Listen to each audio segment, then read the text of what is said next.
చిత్తూరు జిల్లా పులిచెర్ల మండలం కల్లూరులో శుక్రవారం భారత రాజ్యాంగ నిర్మాత డాక్టర్ బాబాసాహెబ్ అంబేద్కర్ వర్ధంతిని ఘనంగా జరుపుకున్నారు. ఈ సందర్భంగా ఆయన చిత్రపటానికి పూలమాలలు వేసి నివాళులర్పించారు.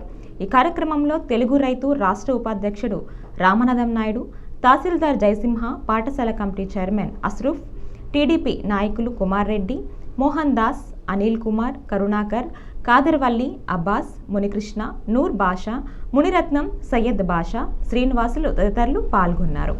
అనంతరం కల్లూరులోని తహసీల్దార్ జయసింహ ఆధ్వర్యంలో రెవెన్యూ సదస్సులు నిర్వహించి ప్రజల నుంచి పలు సమస్యలపై అర్జీలను స్వీకరించారు.